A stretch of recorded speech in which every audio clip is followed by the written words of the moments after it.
I was diagnosed with gestational diabetes with a nutriologist, and she would monitor me. Also, one exciting thing about the second trimester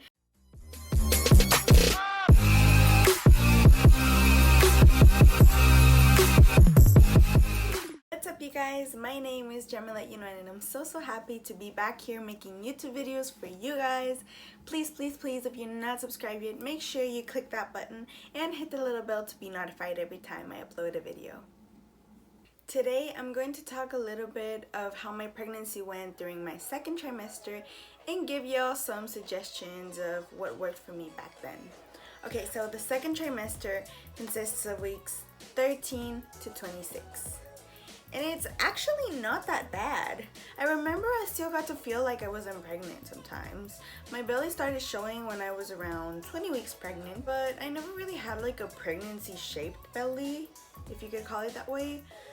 My belly looked more like fat. During that trimester, I went through mostly emotional changes. I had a lot of things going on around me on top of my pregnancy. I moved out of my home. I no longer lived with my mom. I lived with my cousin for some time. We were gonna move to a different state, but that ended up not happening. So then I moved in with ZAIRAH'S dad. So there were basically just a lot of changes happening on top of me being pregnant. That's also when I started gaining weight and not losing it. It was kind of like everything that I ate in my first trimester had suddenly made its appearance in my body. I remember I was like 153 at the most, and in 1 month I jumped to 162. I was like, holy sh**. Then I understood that I was going to keep gaining weight from there. During this time, I wasn't really working out anymore. I would only go on walks. Walking is really good for you if you're currently pregnant and retaining a lot of water in your legs and in your feet. It's the best remedy. That, elevating your feet and putting them in hot water for as long as you can. Oh my god, looking back at it, I had never seen my feet so swollen in my life.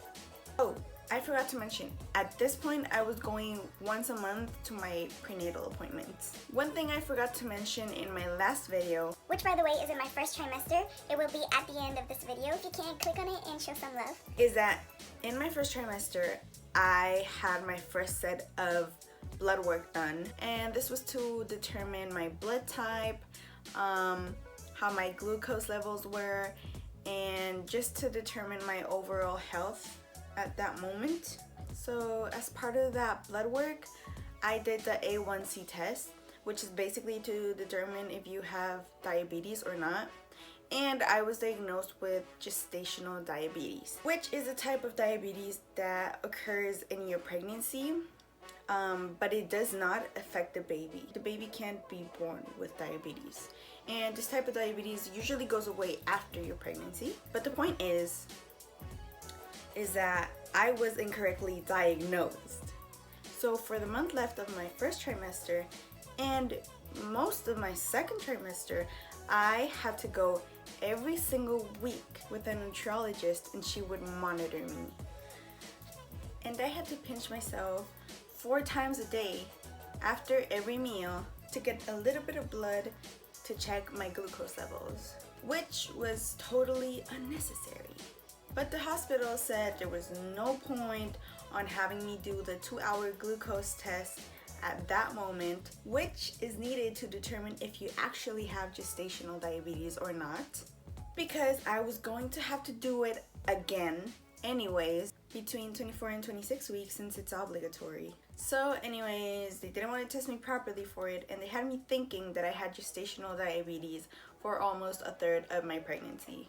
Anyways, once I did the 2-hour glucose test in the given moment, the doctor told me that I was far from having gestational diabetes and that my glucose levels were actually pretty good. By the way, if you're nervous or wondering how does that 2-hour glucose test go, it's really not a big deal. You go to your hospital, fasting early in the morning, they drop blood from your arm while fasting, then they have you drink a very sugary juice. But it's honestly just the normal level of sweetness. I've tasted juice that is even sweeter than that. It's kind of more like Gatorade. Then you wait 1 hour and they drop blood from you again. And then you wait a second hour, you don't drink anything this time, and they draw blood one more time from your arm. Every time they draw blood is in a different arm, so they end up drawing blood from one arm twice. But then you can go eat and you can go about your day. I didn't feel dizzy or anything. I did have a slight headache later that evening, but it was no big deal. Also, one exciting thing about the second trimester is that you do get a second ultrasound done. Unfortunately, we weren't able to record in there, but here are some pictures of what we got to see, and these ones we obviously got to take home with us. This ultrasound was more detailed. We even got to see the baby's genitalia, her profile, and we were even able to see how with her little cute hands she was like pushing my uterine walls. That's one thing. Zaira is actually a very picky baby when it comes to her personal space.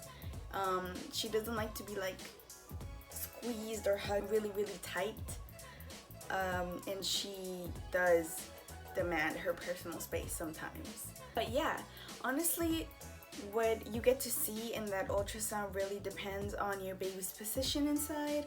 So if you do want to see your baby move, or if you want to see more than just their spine because they might be facing the other way, I suggest you drink juice or you eat something with sugar like 5 or 10 minutes before you actually go in for your ultrasound.